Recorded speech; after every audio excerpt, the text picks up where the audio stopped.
আমাদের জাতীয় ফুলের নাম কি বলেন তো? শাপলা।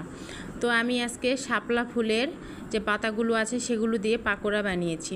হ্যালো গাইস, আসসালামু আলাইকুম। আপনারা সবাই কেমন আছেন? আলহামদুলিল্লাহ, আমি অনেক ভালো আছি। যারা আমার ফেসবুক পেজ থেকে দেখছেন তারা অবশ্যই লাইক কমেন্ট শেয়ার করে দিবেন, আর যারা ইউটিউব থেকে দেখছেন তারা অবশ্যই চ্যানেলটি সাবস্ক্রাইব করে দিবেন। প্রথমেই আমি এখানে শাপলা ফুল নিয়েছি। এই যে উপরের যে সবুজ পাতাগুলো আছে ওগুলোকে আমি ফেলে দেব, ভিতরের যে সাদা পাতাগুলো আছে আমি শুধু ওগুলো নেব। আবার তার ভিতরেও হলুদ একটা অংশ থাকে, সেটাও ফেলে দেব, ওটাও নিব না। শুধু এই যে সাদা সাদা যে পাতাগুলো হয় ওগুলোই নেব। এই যে হলুদ যেগুলো আছে এগুলো তিতা লাগে আর এগুলো খায় না। এই যে দেখুন সবগুলো আমি সাদা সাদা পাতা, কত সুন্দর লাগছে দেখুন, একদম সুন্দর লাগছে দেখতে। এগুলোকে আমি এক সাইডে রেখে ছোটোবেলার কথা মনে পড়ে গেল। এই যে এগুলো তো ছোটোবেলায় আমরা খাইতাম, তাই ভাবলাম একটু স্মৃতিচারণ করি, তাই একটু এখান থেকে নিয়ে মুখে দিচ্ছিলাম। আর আমার ছেলেকে বলতেছিলাম, আব্বু দেখো এই যে এগুলো আমরা খাইতাম জানো ছোটোবেলায়। তা বলে কি, আম্মু তুমি এগুলো কীভাবে খাও, আমি একটু দাও তো। আমার ছেলের মুখে দিছি, ও তো একদম ফেলে দিছে, খাবে না, বুঝতেছে না। তো তারপরে এই যে দেখুন এগুলোকে আমি এইভাবে একটু হাত দিয়ে ছোট ছোট করে নিয়েছি। তারপরে সব কিছু ধুয়ে পরিষ্কার করে নিয়ে পেঁয়াজ কুচি, মরিচ কুচি আর ওই যে শাপলা ফুলের যে ফুলগুলো আছে সেগুলোকে আমি একসাথে নিয়েছি। এখন এখানে আমি আদা রসুন বাটা, লবণ, হলুদের গুঁড়া, মরিচের গুঁড়া সব কিছু পরিমাণ মতো দিয়ে দিব। সাথে দিয়ে দিব একটা ডিম, দিয়ে আমি এগুলোকে আগে মাখিয়ে নিব সুন্দরভাবে। তারপরে আমি এখানে দিয়ে দিব চালের গুঁড়া।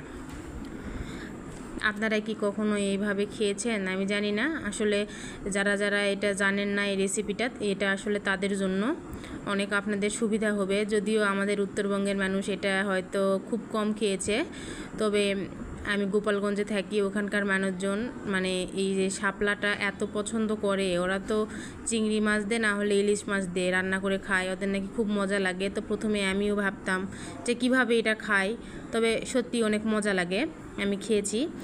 আবার ভাবলাম যে ফুলগুলো ফেলে দিব কেন, তো সেগুলো দিয়ে একটু পাকোড়া বানিয়ে নিই। তো তারপরে সব কিছু দিয়ে ভালোভাবে মেখে নিয়ে আমি এগুলোকে এখন তেলে ভেজে নিব। একটা ফ্রাই প্যানে তেল বসিয়ে দিয়েছিলাম, গরম হয়ে গেছে। এখন আমি পাকোড়াগুলো দিয়ে দিব, যে যেরকম খাবেন সেরকম শেপ দিয়ে দিবেন।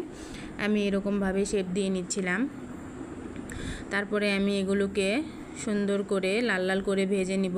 এক পাশে ভাজা হয়ে গেলে আরেক পাশে আমি উল্টিয়ে দিব। এগুলোকে সুন্দর করে উল্টিয়ে পাল্টিয়ে ভেজে নিতে হবে লাল লাল করে। আর চূড়ার আঁচটা অবশ্যই মিডিয়ামে রাখতে হবে, তা না হলে পাকোড়াগুলো পুড়ে যেতে পারে, আর পুড়ে গেলে খেতে ভালো লাগবে না। সুন্দর করে লাল লাল করে ভেজে নিলে খুবই মজা লাগে খেতে, অনেক মজা হয়েছিল। আমার ছেলে বলতেছে, আম্মু তুমি এগুলো কি বানাও, এগুলো তো খুব মজা হয়, আমি তো এগুলো কখনো খাইনি। হ্যাঁ, এরকম বলতেছে। যাই হোক, খুবই মজা হয়েছিল। আপনারা অবশ্যই একবার ট্রাই করে দেখবেন, আশা করি আপনাদের কাছে অনেক ভালো লাগবে। এখন আমি সবগুলোকে উল্টিয়ে দিচ্ছিলাম, এভাবে উল্টিয়ে দিয়ে যে দেখুন আমার এগুলো ভাজা হয়ে গেছে। এখন এগুলোকে আমি উঠিয়ে নিব, এভাবে আমি উঠিয়ে নিচ্ছি,